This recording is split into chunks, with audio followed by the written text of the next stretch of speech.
So you want to own a super yacht. You already know the picture. White hull, turquoise water, champagne on the top deck, a helicopter parked somewhere it has no business being parked. That's the fantasy. It's a good one. Almost everyone's had it at least once, usually while scrolling yacht photos at 1 a.m. for reasons they can't quite explain. Here's the question nobody actually answers before they chase that fantasy. What happens the day after you buy it? Not the day you buy it, the day after. Let's start with the number everyone gets wrong. People think the purchase price is the hard part. It isn't. The purchase price is the door. What's waiting on the other side of that door is the actual story. Small yachts, the kind that barely count in this world, 24 to 30 meters, start around $5 million. Fine, manageable, relatively speaking. Push to 40 meters, and you're at $20 to $30 million. Keep climbing. A 60-meter yacht, the size that actually turns heads pulling into a marina, runs $60 to $80 million. Go bigger, 90 meters plus, and now you're talking $150 to $300 million. And at the very top, the 180-meter monsters. Those start past $500 million, and there's honestly no real ceiling after that.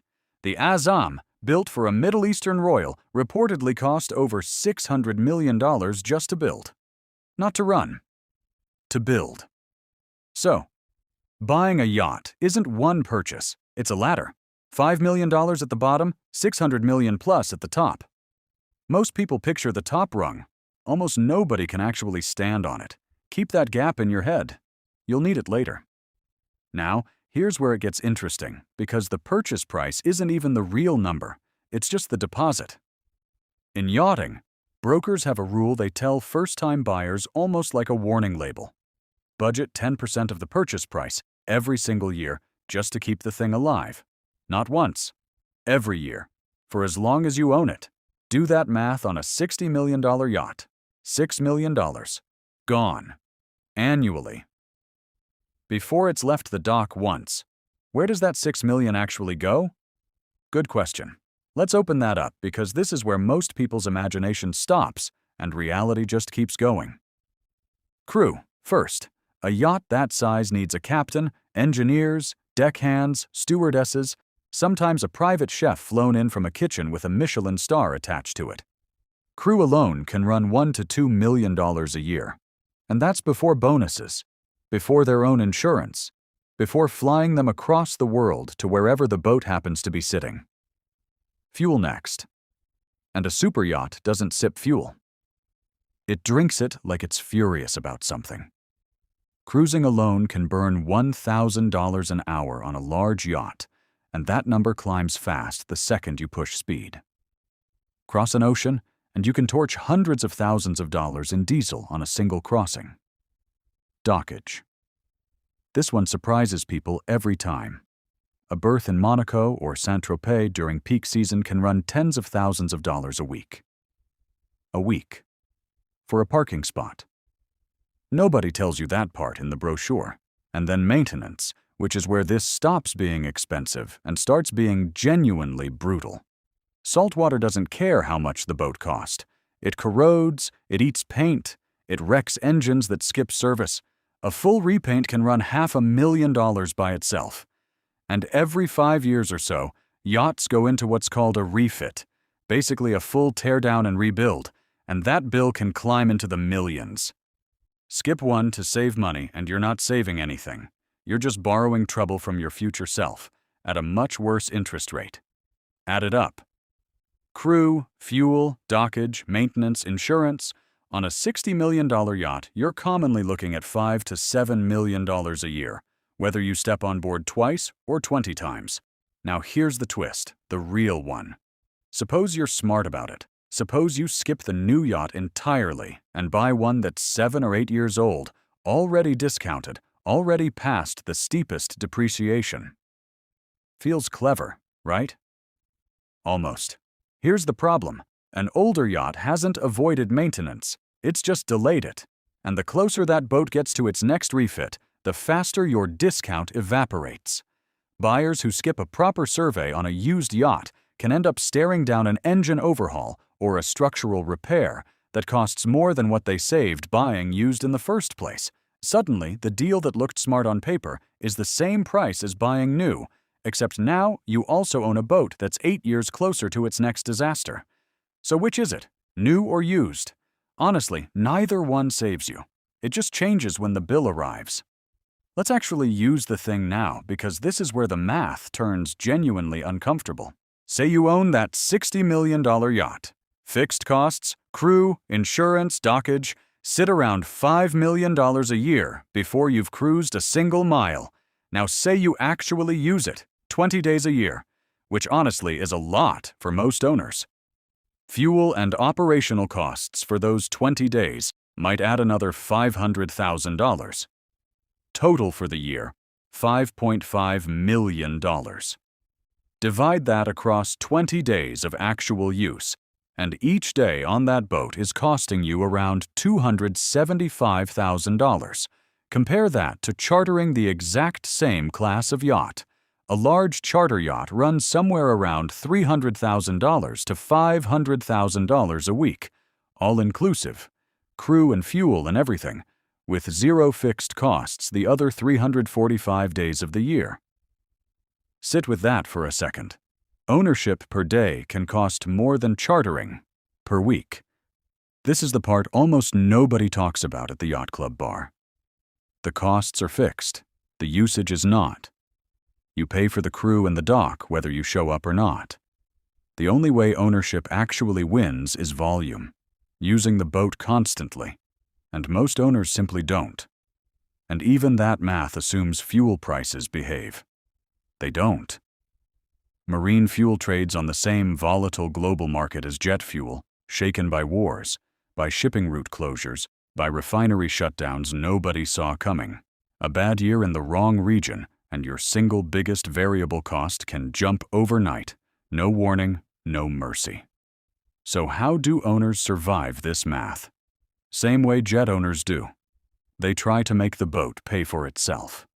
Charter it out when you're not using it. A lot of the yachts you see listed for charter online are technically privately owned, and the owner isn't running a charter business. They're trying to keep their own ownership math from collapsing. But every charter week is a charter week closer to the next refit, and faster depreciation on resale. It's rarely a clean trade. You're borrowing against tomorrow's boat to pay for today's bills. There's also fractional ownership, which exists in yachting too, just quieter than in private aviation. A handful of owners split the cost of one yacht, each guaranteed a set number of weeks a year, while a management company handles crew and maintenance. Sounds efficient. It is on paper. In practice, sharing a $60 million asset with strangers comes with its own headaches, scheduling conflicts, disagreements over refits, disputes over who scratched what.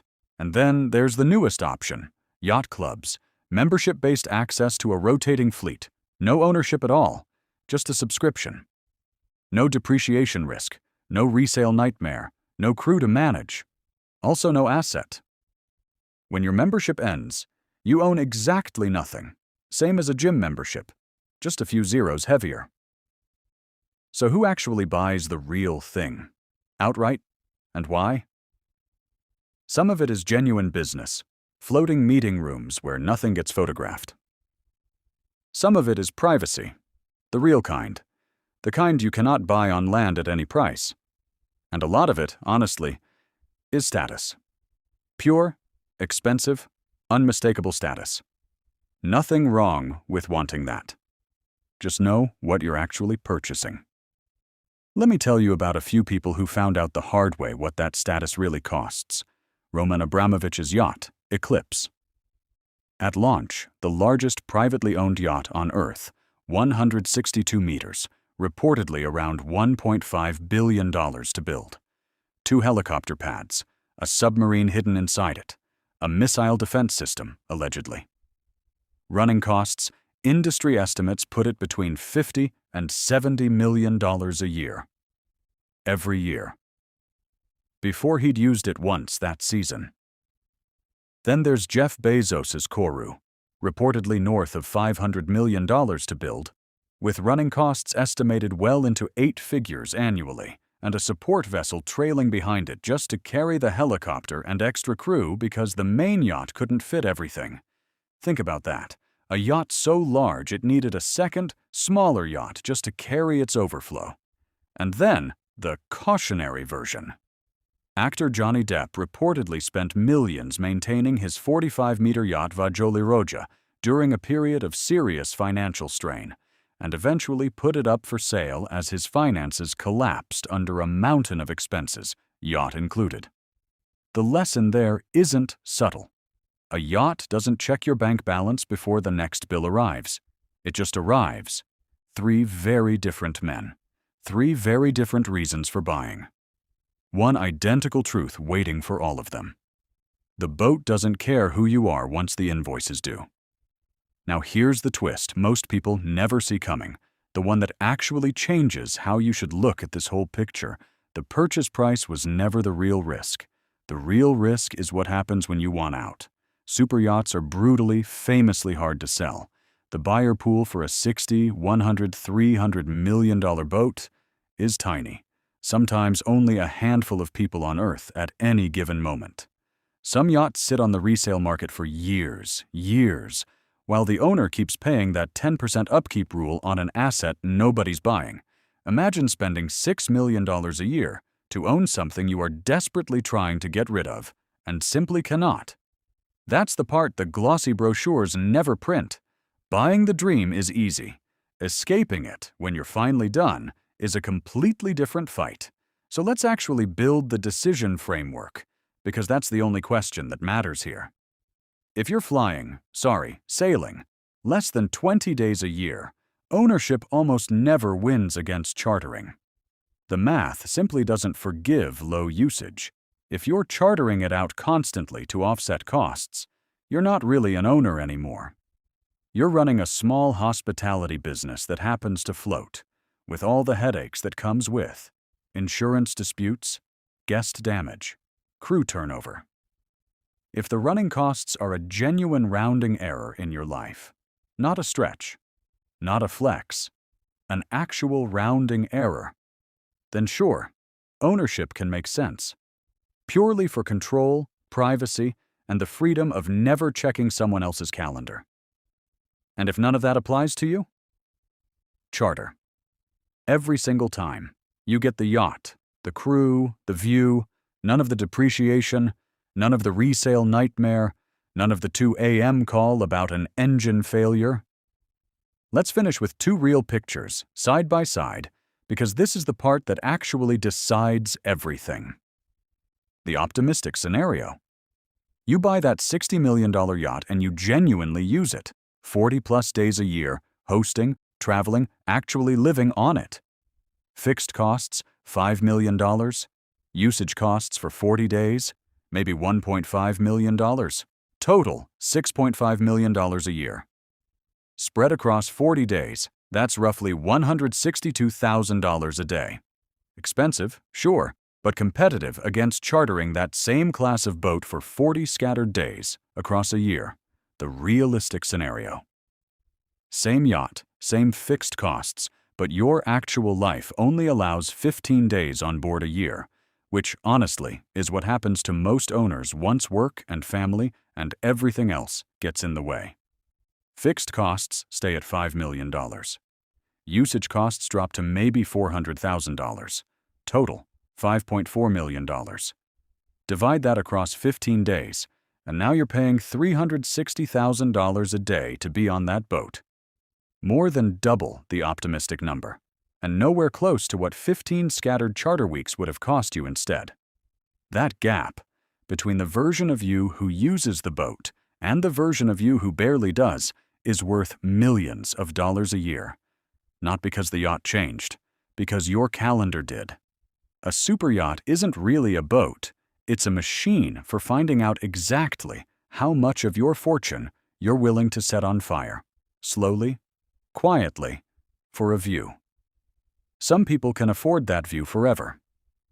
Most people find out, usually around year 3, standing on a deck they can barely find time to visit, that they couldn't. The only question worth asking before you sign anything was never, can I afford to buy it? It's, can I afford to still want it in 5 years?